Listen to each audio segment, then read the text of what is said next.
সনদের আইনি ভিত্তিক প্রয়োজনে যে গণভোটটা যখন হবে, এই গণভোটে সংস্কারের পক্ষে আমরা সবাই হা বলব এবং জাতিকে আমরা হায়ের পক্ষে ভোট দেওয়ার জন্য উদ্বুদ্ধ করবো। কারণ আমরা সংস্কারের পক্ষে ছিলাম। গুরুত্বপূর্ণ মৌলিক যে সংস্কারগুলো গণভোটে যাচ্ছে কমিশনের পক্ষ থেকে, তার অনেক সংস্কারের ব্যাপারে একটি দল বিরোধিতা করেছিল। আমরা কিন্তু সেই সংস্কারগুলো চেয়েছিলাম।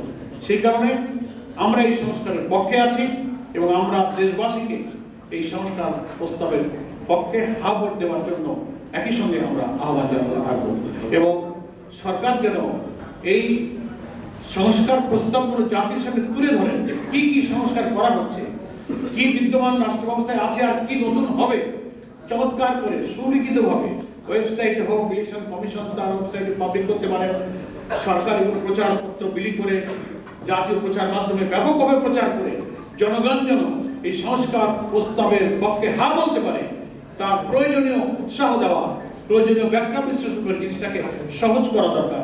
এত ব্যাখ্যা এবং এত কথা প্রধান উপদেষ্টার বক্তব্যের মধ্যে আছে, সাধারণ সর্বশিক্ষিত মানুষ এই সব সংস্কারের ইন্টারনাল এই সমস্ত গুরুত্বপূর্ণ বিষয়গুলো ব্যাখ্যা বিশ্লেষণ কিন্তু খুব কমই বোঝে। এটাকে অতি সহজ করে কিসে আমরা হা বলতে যাচ্ছি, সংস্কারে গৃহীত সব বিষয়গুলোকে অতি সহজ করে ভোটারদের কাছে, দেশবাসীর কাছে সরকারকে পেশ করতে হবে। বিদ্যমান রাজনৈতিক সংকট নিরসনে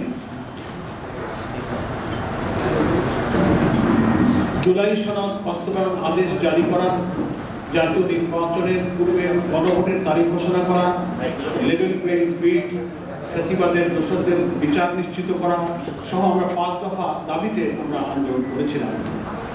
সেই প্রেক্ষাপটে অতি সম্প্রতি প্রধান উপদেষ্টা ভাষণ দেবেন জাতির উদ্দেশ্যে জানতে পেরে সব মানুষ, দেশবাসী অধীর আগ্রহে অপেক্ষা করেছিল যে ওনার ভাষণই হয়তো রাজনৈতিক সংকটের সমাধান হবে। কিন্তু উনি যে ভাষণ দিয়েছেন, সেই ভাষণ আজকের শীর্ষ নেতৃবৃন্দ পর্যালোচনা করেছেন সবাই খোলামেলা। সেই পর্যালোচনায় আমাদের এসেছে যে এই ভাষণে অবাধ সুষ্ঠু নিরপেক্ষ নির্বাচনের জন্য আমাদের আন্দোলনের যে আন্দোলন ছিল, জনগণের যে আকাঙ্ক্ষা ছিল, সেই আকাঙ্ক্ষা আংশিক পূর্ণ হয়েছে, পূর্ণভাবে জনগণের সে আকাঙ্ক্ষা পূর্ণ হয়নি। এবং সংস্কার প্রস্তাবনাকে আইনি বৈধতা দেওয়ার জন্য জাতীয় নির্বাচনের আগেই গণভোট তারিখ ঘোষণা করার প্রয়োজন ছিল। সেটা না করার কারণে দেশবাসীর মধ্যে একটা সংশয় তৈরি হয়েছে। যেসব যৌক্তিক কারণ আট দলের পক্ষ থেকে বলা হয়েছিল যে এই কারণে গণভোটটা আগে হওয়া দরকার, তারপরেও প্রধান উপদেষ্টা তার বক্তব্যে একই দিনে গণভোট এবং জাতীয় নির্বাচনের কথা বলেছেন এবং অ্যাকর্ডিংলি সেই দিনেই এ মর্মে গেজেট প্রকাশিত করেছে। এজন্য জনমনে বিদ্যমান এই সংশয় এবং যে সংকটের সৃষ্টি হলো বা আমরা যে আশঙ্কা করে করেছিলাম, প্রধান উপদেষ্টা একই দিনে ভোট কথা বলার কারণে যে সংশয়, তা সরকারকে দূর করতে হবে।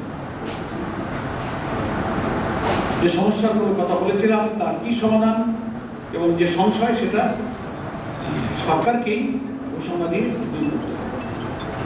আমাদের শীর্ষ নেতৃবৃন্দের বৈঠকে এটা পর্যালোচনা হয়েছে। এরপরে আমরা মনে করি যে